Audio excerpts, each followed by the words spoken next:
안녕하세요. 수다몽더 시스토리 키담입니다. 오늘은 중국 역사 속 악녀로 불리는 여인 이야기 해보겠습니다. 엄청난 미모를 무기로 기원전 7세기 춘추시대 진나라를 혼란에 빠뜨린 여인 여희가 오늘의 주인공입니다. 여러분 수다몽 영상은 야사가 포함되어 있습니다. 감상에 주의해주세요.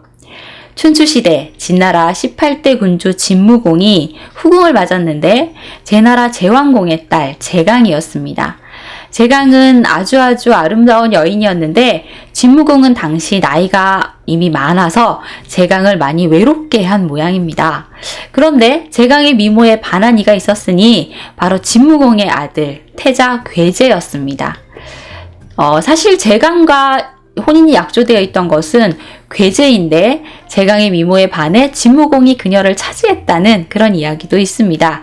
자, 그러니 괴제는 제강을 보고 너는 원래 내 여자여야만 했어 하며 안타깝게 바라봐야만 했었는데요. 괴제는 제강을 향해 열렬히 사랑의 화살을 쏘았고 두 사람은 결국 사통을 하게 됩니다. 자, 이 일은 곧 들통이 나는데요. 이때는 제강이 이미 임신을 한 상태였습니다. 괴제는 아버지, 저 제강을 너무 사랑해요. 뱃속에 애도 있으니까 이제 제강을 저에게 주세요 하며 애원을 했고, 진무공은 화가 났지만 이미 일어난 일을 주워 담을 수는 없으니 어쩌랴 생각해서 제강을 괴제에게 줍니다.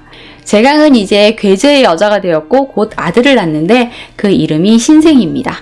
진무공의 허락을 받았다는 설도 있고 사실 몰래 아이를 낳아서 다른 이에게 맡겼는데 이 맡은 이의 성이 신씨여서 아들의 이름이 신생이 되었다라는 설도 있습니다.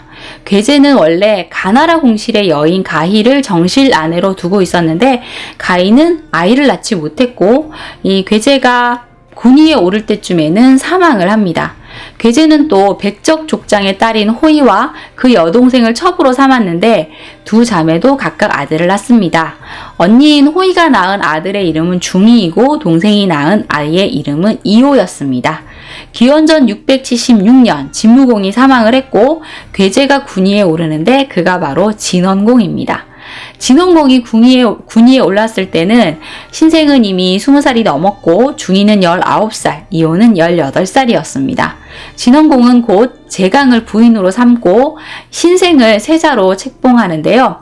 그리고 대부 두원간을 태부로 두고 대부 이극을 소부로 두어서 세자를 보좌하도록 합니다. 진원공은 주변에 그 소수 이민족과의 싸움에서 연전연승을 거두었는데 즉위 5년 서안 일대에 위치한 여융을 공격합니다. 진원공의 강한 공세에 두려움을 느낀 여융은 아유, 이거 왜 이러십니까? 저희 나라 약한 거 아시면서 우리 싸우지 말고 친하게 지냅시다 하며 자신의 두 딸을 진원공에게 바칩니다. 큰 딸의 이름은 여희, 작은 딸의 이름은 소희인데요. 오늘의 주인공 여희가 드디어 등장을 하게 되었네요. 여희는 천하절색으로 아주 아름다운 여인이었기에 진원공은 아주 만족해 했고 진나라로 돌아와서는 여희에게 흠뻑 빠져 지내게 됩니다. 그리고 6년 후인 기원전 665년 진원공 12년에 여희는 아들을 낳아 해제라고 이름 짓습니다. 그리고 여희의 동생 소희도 아들을 낳는데 탁자라고 이름을 짓게 되죠. 사실 사기에는 도자라고 기록되어 있는데 이 도자가 이름자에는 맞지 않는 게 아닌가라는 생각을 해서 저는 탁자를 따르도록 하겠습니다. 여인은 자신이 낳은 아이가 너무 사랑스러워서 가만히 보고 있다가 불현듯 두려움을 느끼게 됩니다. 나이가 이미 많은 진원공이 먼저 세상을 떠난다면 이 아이의 운명은 어떻게 된단 말인가? 내 아이의 운명은 내가 만들어줘야 되겠다. 여인은 무슨 일이 있어도 자신의 아들을 군위에 올리기로 결심합니다. 당시 진원공은 이미 60이 넘은 고령의 나이였는데 진원공도 늦은 나이에 낳은 아들이 무척 사랑스러웠죠. 사랑하는 여희와 그녀가 낳은 아들을 본 진원공이 감격해서 장래에 이 아이를 세자로 삼을까 하오 라고 말했는데 여희가 그건 안 될 말입니다 라고 합니다. 이미 신생이 세자로 책봉되어 있는데 그게 무슨 말씀이세요 하면서 말이죠. 진원공이 자신의 아들을 세자로 만들어 주겠다는데 여희는 왜 거절을 한 것일까요? 이것은 여희의 작전이었습니다. 갓난아기인 아들을 세자로 세우겠다고 하면 분명 많은 반대에 부딪히고 잡음이 생겨서 자신의 아이에게 위험이 생길지도 모르니까 단계 이 계략을 세워서 아들을 군위에 세워야겠다라는 생각을 했던 거죠. 와, 자신의 아들을 세자로 만들어 주겠다는데도 그걸 거절하다니. 여의야, 넌 어쩜 이렇게 예쁘고 마음도 착하냐. 진원공은 여의를 완전히 신뢰하게 되었고, 이때 세자의 엄마인 제강이 이미 사망을 한 후였기에 여의를 정실 아내로 삼기로 합니다. 하지만 대신들이 반대하고 나서죠. 여의는 오랑캐 여인입니다. 더욱이 적국의 여인인데 그런 여인을 정부인으로 삼으실 수는 없습니다. 야, 여인은 진나라의 길한 여인이야. 점을 쳐서 내가 증명해 보일 거야. 길하다고 하면 그냥 정실부인으로 삼는 거야. 진원공이 전복과 곽원을 불러서 점을 봤는데 예상과는 다른 점괘가 나옵니다. 악취가 향기를 물리친다고 되어 있습니다. 점괘는 불길합니다. 이 점괘는 믿을 수 없어. 다른 전복가를 불러라. 이번에는 전복가 사소가 점을 보는데 여자가 안쪽에 머물며 바깥을 내다보는 형국이니 이것은 더없이 길한계입니다. 라고 얘기를 하죠. 그래, 내가 그랬잖아. 진원공은 바로 영을 내려 여의를 정실 부인으로 삼습니다. 그래, 이제 시작이야. 해보자. 여의는 세자와 진원공의 다른 아들들을 물리치고 자신의 아들 해제를 군위에 올리기로 굳게 결심을 했지만 그의 마음처럼 쉬운 일은 아니었습니다. 세자 신생은 평판이 좋은 편이었고 또 이극, 두원간 같은 명신들이 그를 보필하고 있었으니까요. 이때 여희의 불혜인이 되어줄 사람이 등장합니다. 바로 진원공의 악사 우시입니다. 이름은 시인데 배우, 악사여서 그 우자를 붙여 우시라고 부르는 사람이죠. 남자였지만 얼굴이 여자 뺨치게 예쁘고 아름다웠고 또 말솜씨 또한 아주 뛰어나서 진원공의 총애를 받았습니다. 우시는 배우인 숙부를 따라서 궁중을 출입하다가 진원공의 눈에 띈 사람이죠. 그리고 자연스레 여의와도 만나게 되었고 여의는 이 미모의 남자 우시에게 한눈에 반하게 됩니다.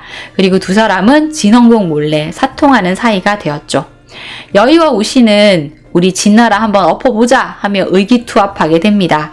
일설에는 여의가 해제를 낳기 전부터 우시와 사통을 하는 사이였고 해제가 우시의 아들이다 라는 말도 있습니다. 이 둘은 같이 힘이 되어줄 조정 대신들을 물색해서 엄청난 뇌물을 보내 포섭하게 되는데요. 그리하여 여희, 우시와 함께하게 된 두 사람, 양호와 동간호입니다. 두 사람은 진원공의 비율을 잘 맞추기로 유명한 사람들인데 둘 다 이름에 오자가 붙어 있어서 사람들이 이호라고 불러서 세트로 여겼다고 해요. 진원공 13년 이 이호가 이 진원공에게 건의를 합니다. 고국은 우리나라에서 처음으로 영주를 보내는 곳이고 또 성군의 종묘가 있어서 굉장히 중요한 곳 아닙니까? 그리고 포읍과 굴읍은 그 융적의 땅과 가까이 있는 변경지역이라서 굉장히 중요하기 때문에 또 믿을 만한 사람을 보내야 될 것 같습니다.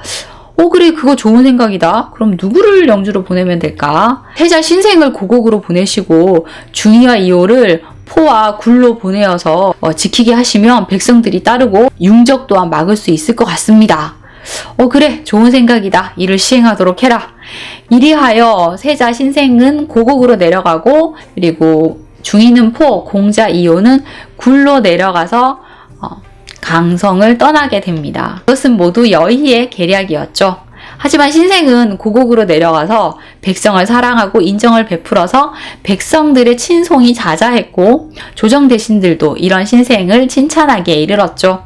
신생이 이렇게 칭찬을 받자 다급해진 여의는 어떻게든 신생을 죽이리라 또 결심하게 됩니다. 그 무렵 진원공은 군제를 새로 편성하는데 진나라 내에 2군을 두기로 합니다.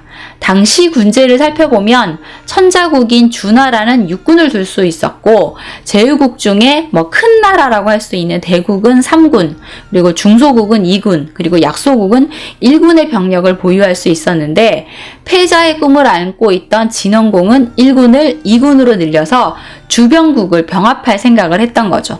그래서 진원공은 2군 중에서 상군은 강성에 둬서 자기가 직접 지휘를 하고 하고는 고국에 배치를 해서 세자 신생이 지휘를 하도록 합니다. 세자 신생은 진원공을 따라 전장터를 누비기 시작했고 때로는 둘째 아들 중이와 셋째 아들 이호도 함께 참전하게 됩니다.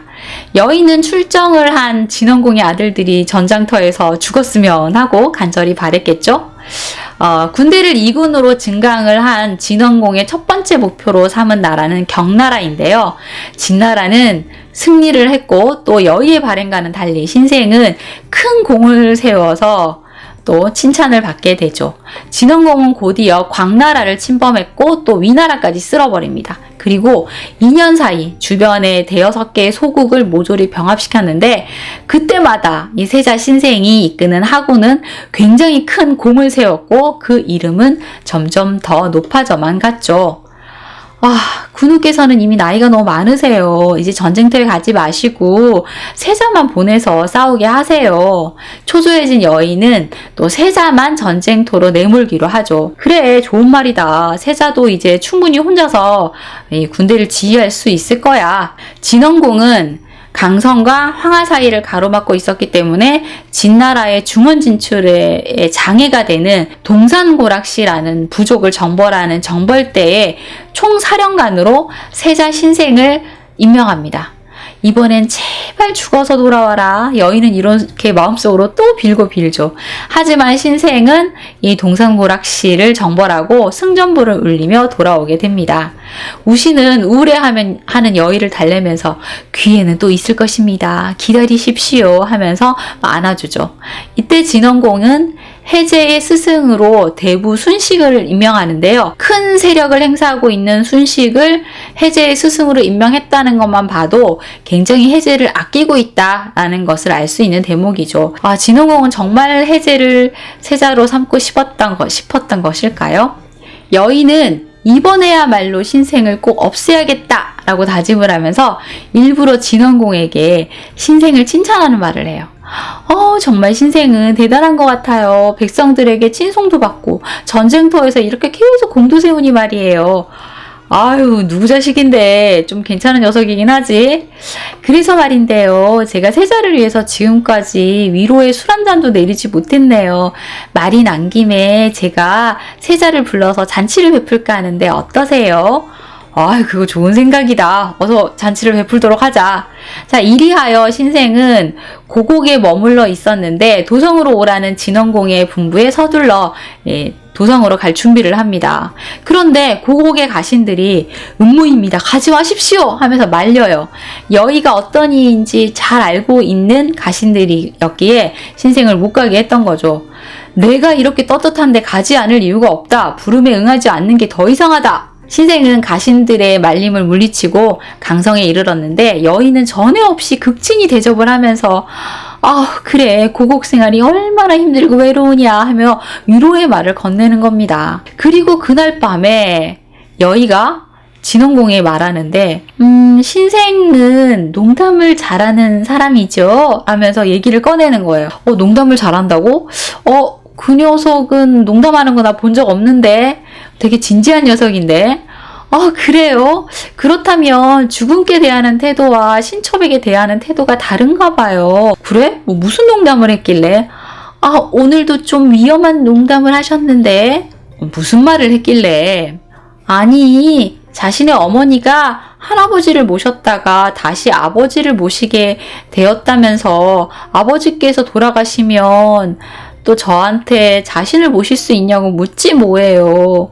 뭐? 세자가 그런 말을 했다고? 그럴 리가 없다. 아닙니다. 그렇게 말하고는 저를 후원으로 초대를 했다니까요. 저는 응하지 않았지만 믿을 수 없으시다면 내일 낮에 후원해서 지켜봐 주세요. 진원공은 너무나 충격을 받은 표정으로 여의를 바라봤고 다음날 정말 신생이 나타날까 불안해하면서 이 궁전의 누상 기둥 뒤에 숨어서 후원을 지켜보고 있었어요. 그런데 이건 역시 여의가 꾸민 계략이었습니다. 여의는 신생을 미리 후원으로 초대를 해둔 상태였어요. 제가 정성 들여 가꾼 훌륭한 모란꽃을 보여드리려고 하니 내일 오후 후원으로 오십시오. 후원에는 잘 가꾸어진 화단이 있었고 굉장히 많은 꽃들이 피어 있었는데 신생은 꽃을 굉장히 좋아했었대요. 그 중에서도 모란꽃을 많이 좋아했었기에 모란꽃이라 얼마나 예쁠까 하면서 약속한 시간에 후원으로 간 겁니다. 그리고 여의를 기다리고 있었는데 여의가 나타나지 않자 왔다 갔다 움직이면서 왜 안 오지 하면서 기다리고 있었던 거예요. 그러다가 마침내 저 멀리서 여의가 나타납니다. 모란꽃 화분은 저쪽에 놓아두었답니다. 여의가 신생을 데리고 하단 쪽으로 가는데 그것을 지켜보고 있던 진원공이 몸을 부들부들 떨며 그럴 리가 없어 하고 보고 있었어요. 그런데 갑자기 여의가 하면서 비명을 지르면서 몸을 막 움츠리는 거예요. 도와주세요, 세자. 머리에 벌이 저를 공격해요. 막 벌들이 여의의 머리에 붙어서 윙 소리를 막 내는 거예요. 잠시만 계십시오. 제가 벌을 쫓아드리겠습니다. 신생이 다가가서 이 여의의 머리를 막 털어주려고 했는데 여의가 또 비명을 막 지르면서 두 손으로 얼굴을 감싸고 또 막 뛰어가는 거예요. 그대로 벌들이 막 집요하게 따라붙었고 신생도 벌을 내쫓으려고 제가 떼드리겠습니다 하면서 손을 내밀며 또 막 따라가는 거죠. 이걸 멀리서 봤을 때는 여의가 이 신생을 뿌리치고 도망가고 있는데 신생이 그 뒤를 따라가는 것처럼 쫓아가는 것처럼 보이는 그런 상황이었던 거예요. 그리고 여의는 그대로 궁전 안으로 뛰어가 버렸고 남은 신생은 벌이 있는데 괜찮은 거야 하면서 지켜보다가 그곳을 떠났죠. 진원공은 엄청난 충격을 받습니다. 먼 곳에 있었기 때문에 대화는 들을 수가 없었고 이 벌도 안 보였기 때문에 거부하는 여의를 신생이 끈질기게 쫓아가는 것으로만 보였던 거예요. 진원공은 서둘러 여의를 찾아갔는데 여의가 하면서 또 막 울고 있는 거예요. 세자가 갑자기 저를 희롱해서 이렇게 도망쳤습니다. 너무 무서웠어요 하면서 말이죠. 신생 이놈이 이런 놈이라고는 생각도 못했다. 당장 죽여버리겠다. 그러지 마세요. 지금 세자를 처벌하신다면 이 나라는 큰 혼란이 올 거예요. 세자를 따르는 이가 많기 때문에 서둘러 죽이시면 안 돼요. 반란이 일어날지 몰라요. 세자를 예전과 똑같이 자연스럽게 대해주세요. 진원공은 그 말이 일리가 있다라고 생각을 해서 부르르 주먹을 쥐면서 떨었지만 조만간 기회를 만들어서 세자의 지위를 박탈해야겠다고 결심을 합니다. 여의는 이 모습을 보며 회심의 미소를 짓죠. 그리고는 머리에 꽂고 있던 비녀 장식을 빼서 물로 씻습니다. 사실 그 비녀에는 꿀이 발라져 있었기 때문에 벌들이 그 꿀을 보고 여의를 공격했던 것이죠. 자, 이렇게 신생에 대한 오해를 단단히 하게 된 헌공, 동산국을 토벌하기로 하는데요. 또 토벌군 총사령관으로 세자 신생을 임명합니다. 이극이 헌공에게 세자에게는 선조의 종묘 제사를 지내는 임무가 있습니다. 이제 전장터에 내보내는 건 그만하시죠 하면서 간했는데 진원공이 나에겐 아들이 많다. 그리고 또 누구를 후계자로 세울지는 아직 결정하지 않았다 하여 냉정하게 말합니다. 그리고 세자가 출정하기 전 세자에게 편의와 금결을 보내는데요. 편의는 좌우의 색깔이 다른 옷이에요. 해석하기에 따라 좀 다르긴 한데 군주와 단절된 상태를 암시하는 옷으로 넌 이제 세자가 아니다 라는 뜻으로 해석하기도 하고요. 또는 헌공이 나라의 통치권 절반을 세자에게 주었다라는 의미로 해석하기도 합니다. 하지만 현 상황을 봤을 때는 단절을 의미하는 것이 아닌가라는 생각을 해보게 되네요. 그리고 금결은 군사를 통솔하는 데 필요한 표식인데 금으로 만든 장신구예요. 그런데 막대를 이렇게 원형으로 구부려서 만들었는데 끝부분을 이렇게 딱 붙이지 않고 살짝 떼어두었어요. 그래서 이것도 역시 군주와의 단절을 의미하는 것이다 라고 해석을 해서 이것을 받아든 세자 신생이 슬퍼했다는 얘기가 있습니다. 이 전투에서 패전을 한다면 세자가 아니라 전쟁의 모든 것을 책임지는 장수로서 패전에 책임을 져야 할지도 모르는 상황이었는데 다행히 신생은 동산군 토벌에 성공을 해서 책임을 면할 수 있었죠. 하지만 여의는 여기에 실망하지 않고 또 우시와 머리를 맞대어 다음 단계를 준비합니다. 기원전 656년 진원공 21년 여의가 신생에게 아버지께서 세자의 어머니이신 제강을 꿈에서 보았는데 배가 너무 고프다고 하셨답니다. 그러니까 고곡당에서 제사를 드리고 그 제물을 아버지께 올리도록 하시오 라는 편지를 보내요. 신생은 어머니에게 제사를 지내는 거니까 의심하지 않고 정성껏 제사를 지내고 그 제물을 가지고 강성으로 옵니다. 그런데 마침 또 진원공은 사냥을 간 후여서 한참 뒤에서야 그 제물을 받게 되는데요. 진원공이 제물로 올라온 제육을 이렇게 먹으려고 하는데 여의가 잠시만요. 이거 먼 곳에서 온 거라서 상했을지 몰라요 하면서 개에게 제육을 먹여봐요. 그런데 갑자기 개가 거품 뽀글뽀글 내면서 쓰러져 죽은 겁니다. 독이 들었군! 진원공은 음식에 독이 들었다는 걸 알고 엄청 분노를 합니다. 이놈 신생! 아비를 죽이려고 독을 넣었구나. 신생을 당장 잡아와라! 그때 모함에 걸린 걸 눈치챈 신생은 재빨리 고곡으로 도망갑니다. 이건 말도 안 됩니다. 여희의 모함임을 밝히고 여희를 쳐야 됩니다. 세자의 억울함을 알고 있던 이 신하들이 이 세자에게 여희를 치라고 권하는데 신생은 아버지께서는 이제 늙으셨다. 여희가 없으면 잠도 제대로 못 주무시고 음식도 못 드신다. 그런데 여희의 죄를 밝히고 아버지에게서 그녀를 뺐으면 아버지는 어떻게 되겠느냐 하며 고개를 저었다는 겁니다. 그러면 다른 나라로 도망갑시다. 그리고 후일을 기약합시다. 아버지를 죽이려고 했다는 오해를 받는 나를 누가 받아주겠느냐. 신생은 더 이상 이렇게 살아갈 의지를 찾지 못해서 스스로 목숨을 끊게 됩니다. 여의의 바람이 드디어 이루어졌네요. 신생이 이렇게 자살을 하자 신생의 스승이었던 두원간이 체포되어 진원공 앞으로 끌려갑니다. 두원간! 너 신생이 나 죽이는 거 알고 있었지? 네가 사주한 거 아니야? 당치 않으십니다. 신생이 얼마나 효자인지 다 알고 있는데 이건 모함입니다. 누가 신생을 모함한다는 거야? 제가 죽는 건 아무렇지도 않지만 주공께서는 아들을 죽이셨습니다. 이것은 독부의 관계입니다. 독부를 잡아서 문초하시면 그 죄가 드러날 것입니다. 하며 여의를 쳐다보죠. 그러자 여의가 그 독부가 저라는 거군요. 저를 이리 모욕하는데 그냥 두실 거예요? 하면서 막 눈물을 흘리면서 얘기를 했고 진원공은 두원간을 죽여라! 라고 외쳤고 두원간은 머리를 맞아 피를 쏟으며 죽게 됩니다. 이게 끝이 아니에요. 세자가 제물에 독을 탔다는 걸 주기와 이호도 분명 알았을 거예요. 판단력을 잃은 진원공은 각자 맡고 있던 포와 굴읍의 성문을 굳게 닫고 버티기로 합니다. 진원공은 이거야말로 모반의 증거라면서 이들을 공격했고 중이는 정나라로, 이호는 양나라로 달아나게 되죠. 이제 여의를 위협할 수 있는 진원공의 아이들은 모두 제거됩니다. 그리고 여의의 아들 해제가 세자로 책봉되죠. 여의는 늙고 판단력을 잃은 진원공을 대신해 동간호, 양호와 함께 진나라를 좌지우지하며 국정농단을 하게 됩니다. 진원공은 해가 갈수록 기운을 잃어갔고 병이 들어 시름시름 앓게 되죠.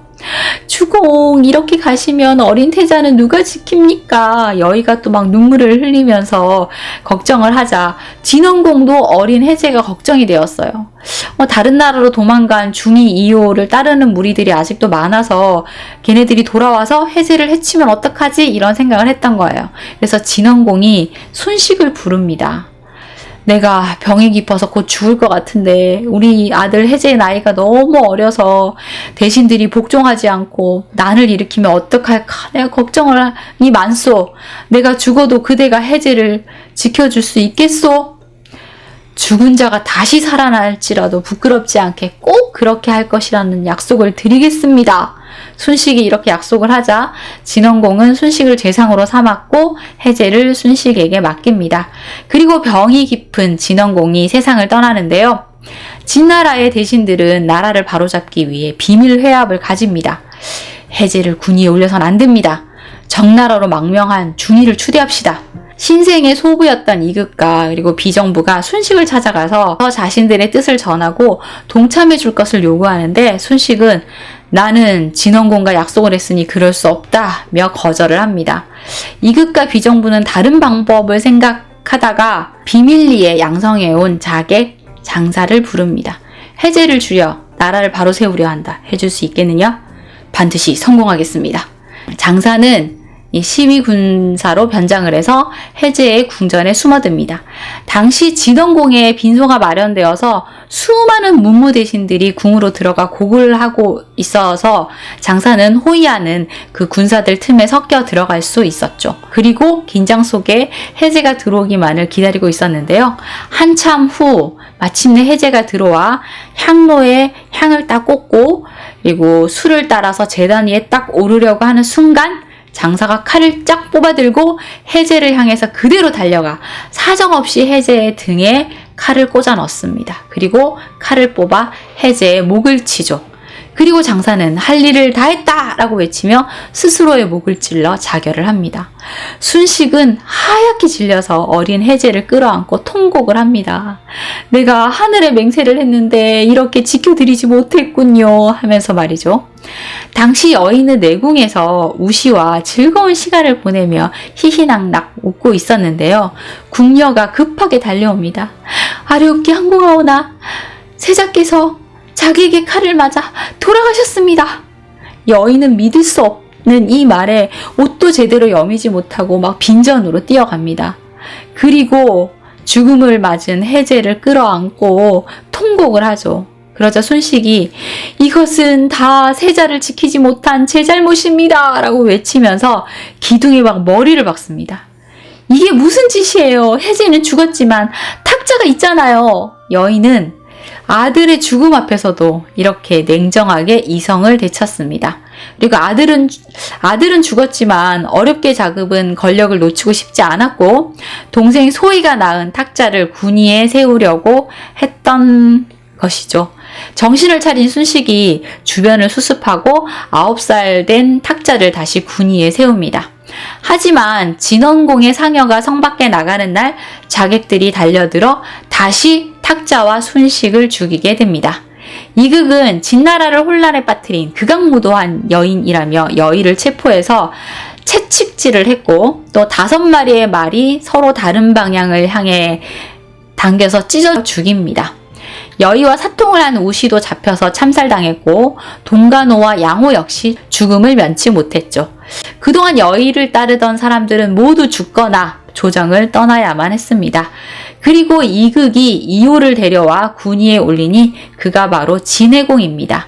진해공은 진나라의 혼란을 수습하는 데 도움을 준 진나라를 저버려 일어나게 된 전쟁인 한원대전을 치르느라고 진나라를 온통 혼란케 하고 백성들을 너무 힘들게 했는데 결국 진나라에 패배하고 병으로 사망합니다. 그리고 진회공의 아들 어가 군위에 올라 진회공이 되지만 19년이나 망명생활을 해야 했던 중이가 돌아와 진회공을 몰아낸 후 다시 군위에 오르니 그가 바로 진문공입니다.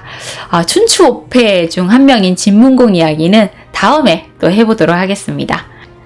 진나라는 여의 한 사람의 욕심 때문에 진문공이 즉위를 해서 안정을 찾을 때까지 20여 년간 내란에 휩싸이며 엄청난 혼란을 겪어야만 했죠. 권력을 탐하는 자들의 끝없는 야욕은 이렇게 또 많은 사람들의 목숨을 앗아가고 나라를 위태롭게 한다는 것을 또 느끼게 됩니다. 자, 오늘의 이야기는 여기까지입니다. 여러분 좋아요와 구독 잊지 마세요. 지금까지 수다몽더 시스토리 퀴담이었습니다. 감사합니다.